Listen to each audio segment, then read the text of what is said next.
Marginal gains. 80 ways to take your resume to the next level. By Jamie Hughes.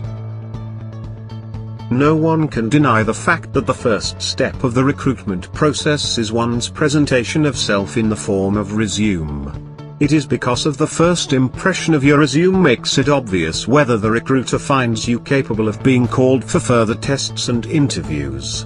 This very nature of the process demands smart effort to be given an opportunity to see the interviewer in order to prove one's capabilities. Otherwise, you may have to face the miserable state of rejection before you are tested. It is, in fact, due to this approach of the market that most of the skillful and capable candidates fail to make it up to the interviews, while those with ordinary skills get the jobs quite smartly. That's what makes the smart work a step ahead when compared with skills and hard work. That is what we will be dealing with throughout this video. The art of making an opportunity. What do you think about your resume? Does it fulfill the entire criterion to be called a master resume? Do you think it fits the conditions to make the employer call you for further inspection of your abilities? Let us see what it takes a resume to be universally a perfect example for drawing recruiters' attention. You can check it comparing your resume with the criteria mentioned below in order to see if you are really up to the mark. 1. In order to get shortlisted, there is no other way except for presenting yourself in the best possible manner. This includes each and every single thing that might be likely to catch the eye of the selectors. 2. It is that piece of paper that is supposed to show the companies or institutes whether you are worth their work or not. You need to present the best of yourself on it without spoiling a single space with unnecessary details. 3. Make sure that your resume does not exceed 2 pages as a fresher and 3 pages as an experienced candidate, or it is most likely to be thrown away. Try putting the relevant details as in the respective spaces. 4. Don't find it an easy way to try and get through with the help of lies about your qualifications and career. You cannot skip the disastrous consequences of these lies, which are to make you regret one day. Just be honest. 5. Don't get confused to decide if your birth certificate or passport is the most important document you own. It is, in fact, the well-written resume that is filled with the treasure of your skills and experience. 6. Keep your resume alive by feeding it with adding the experiences with the passage of time. Keep it up to date and design it as per the nature of your career. 7. Make it a master resume by putting in your experience, recent achievements, and all the necessary details at their respective places. Keep the related elements prominent. 8. You cannot write it well if you fail to critically evaluate yourself along with pros and cons of your being. Know yourself exactly what you are, instead of what you think you are. Don't be driven by feelings and emotions. 9. Do not use the unnecessary words just to fill in the space, as they may get you caught later. For example, stating yourself as honest or punctual will not help you to be shortlisted. 10. Be aware of the target audience for whom you are writing it. Your resume may vary in form if you are intending it to different companies for jobs varying in their nature. 11. Remember that there are certain generic skills which are commonly preferred in professional career, such as communication skills or computer-related skills. Make a room for them too, keeping the objectives of job ahead. 12. Avoid writing anything irrelevant to the demands of the job you are applying for. You do not need to fill in the space with everything belonging to you. Rather select what is required for the specific job. 13. There is no need to apply for the jobs for which you do not have at least half of the credentials asked for. By not applying to such jobs, you will save yourself from getting disappointed for rejections.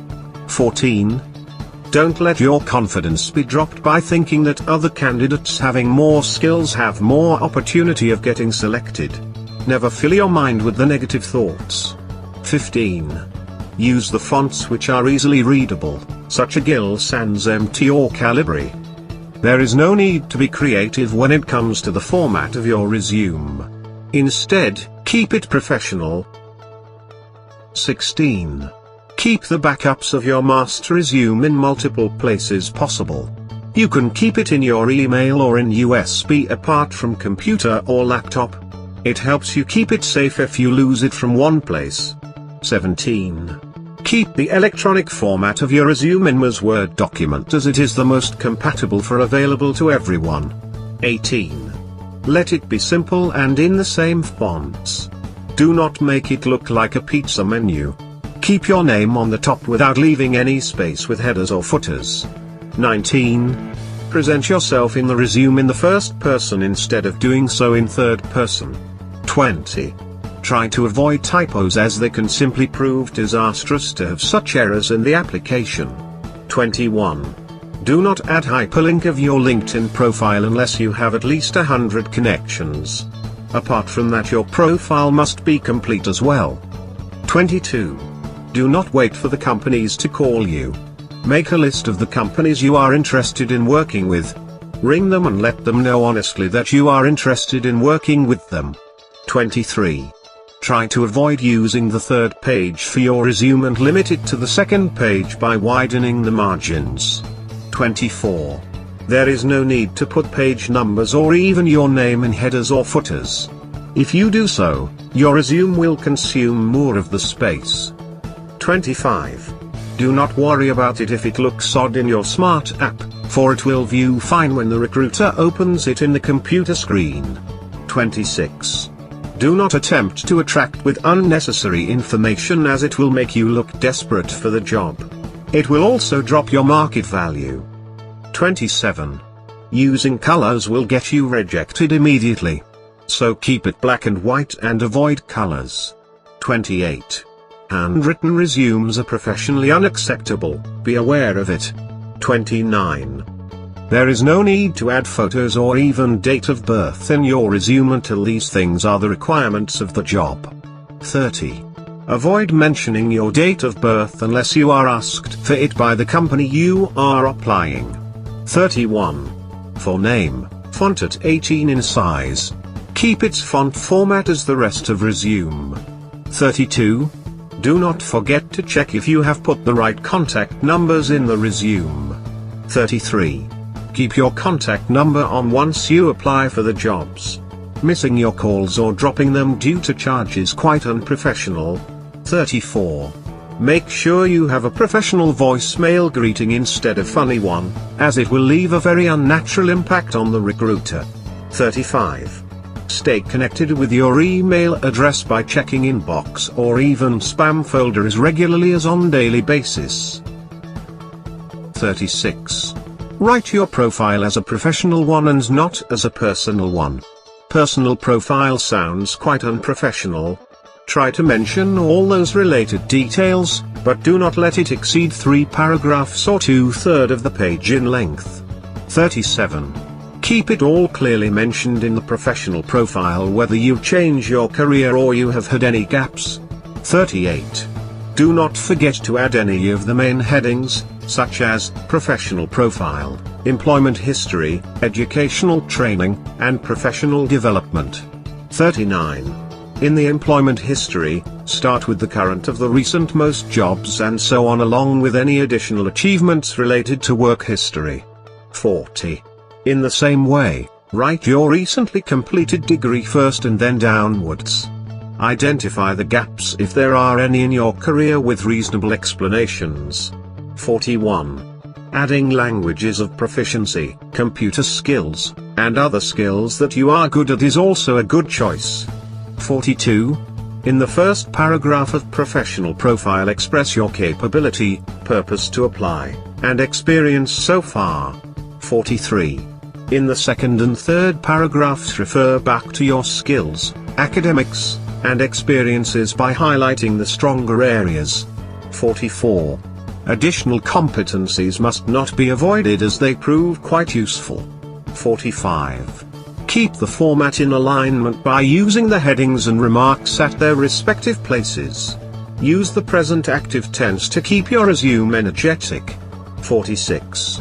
In the employment history session, start with the most recent as you move downwards. 47. In case you have long-term history in the same company with promotions, write it down with the respective titles, and keeping the recent post at first. 48. Employment history proves effective in expressing your capabilities, and it also identifies what you mention in your professional profile or cover letter. 49. Add achievements at the bottom of each heading in italics to keep it correlated to the title. 50. Under the title of Education and Further Training, avoid the primary education and put all the academic and professional courses. 51. Put the recent degree completed first and follow the order. Add CGPA and identify major subjects you studied during the course. 52. The more experiences you gain, the lesser and the most recent details you need to show. 53. Keep all the relevant degrees and certificates in a secure folder so that you can access them whenever required. 54. Under the section of continuous professional development you can mention the course and certificates you have acquired apart from professional and academic experience. Though the section is avoided, it must find its place in the resume. 55. Write languages you know along with the level of competency. There is no need to use bullets, as a simple line with brackets is fine. 56. Likewise, use your IT skills without using much of the space in a concise manner. 57. You can put the section for volunteering experience if you can justify it with the certificates acquired. 58. You can avail the experience and add it to resume until you get the professional experience. This proves to be helpful as a fresh candidate. 59. Additional interests or activities must be avoided unless you are inexperienced. Otherwise, there is no need to fill in the spaces. 60. Keep it in mind that references are not very important and can be skipped if you do not want to add any. 61. Or you can simply state, references on request, even that is fine. 62. There is no need to give all their details. 63. Keep your references refreshed. 64. In case you fail to have any professional reference, character references can be availed instead. 65. Cover letters do have a very significant value in the process of recruitment. Well-written cover letter is a good channel to draw the recruiter's attention towards your resume. 66. When writing addresses in the cover letter you can use either block or indented format, but for simplicity indented method is the best choice. 67. Instead of using sir or madam, try to find out who you are intending it to, and then use their name preceded by dear, like, dear Xane. 68. Mention the job in the very first line of the cover letter, making it clear for the recruiter. 69. Once you are aware of what post advertisement you are responding to, it will be easier for you to put the relevant information in the cover letter. Apply it to the first paragraph, given a length of no more than 2 to 3 sentences. 70. Unlike the opening paragraph, the body of the cover letter should tend to be in freestyle, exposing your core strengths. This includes your skills, abilities, and competency level in connection with the job specified. 71. The final paragraph should sound formal and sum up, leaving an impression of confidence, politeness, and positivity. 72. Your salutation in the cover letter should be, sincerely. 73. The salutation should be followed by your name with enough space in between for a handwritten signature. 74. Using recruitment agencies prove helpful as they are more aware of the market and its nature. 75. You are suggested to use one by conducting a thorough research so that you stay confident in that regard. 76. Recruitment agencies work either by recruiting permanent staff for organizations, or on temporary staff who can work for a shorter time period. It should be kept in mind what works for you in your context to get registered with. 77. In case you are not highly educated and experienced, try to contact 2 or 3 agencies. Otherwise, you can give a single agency specific time to find you a job. 78. Recruitment agencies send speculative resumes to the organizations. Their organizations consider the resumes sent when they have a post vacant. 79. You must stay in contact with your recruitment agency consultant to avoid any sort of misunderstanding. If they get you a job which may not be up to your interests, you can simply tell them that you are not interested. 80. To conclude, take your resume seriously, avoid being idealistic, and believe in yourself. In a nutshell, you must understand the importance of your resume in your professional career. It is no less important than the degrees, skills, and abilities you possess. Your resume is the medium of your career which can carry it to a bright future tomorrow. You must also keep it in mind that no resume can be perfect, as it all depends on its effectiveness when the employer finds it. Along with what you put on paper, you must also be able to evidently prove with your confidence that you are worth your word. What we learned. What was the core message that we got from this book? In recruitment, you are a product and the organization where you apply in to get the job is the shopper and they look for the best features. What you need to do, when preparing a resume is to display your best skills, your selling features, in a readable, clear and concise manner. If you are an inexperienced candidate or still in infancy of your career, 2 pages at most is the ideal length of a resume. If you have rich experience in your field with high-level skill set, 3 pages could be enough to make your resume impactful. As you gain more experience and enhance your skills, make changes to your resume accordingly. Focus on what the reader of your resume wants to read to make it easier for him to shortlist you as a worthy candidate for an interview. Typing errors can kill your resume and you can end up losing a golden opportunity. Adding a LinkedIn profile hyperlink to your resume can only be helpful if you have more than 100 connections and a complete profile. Be honest and don't lie in your resume, otherwise you may face the disastrous consequences.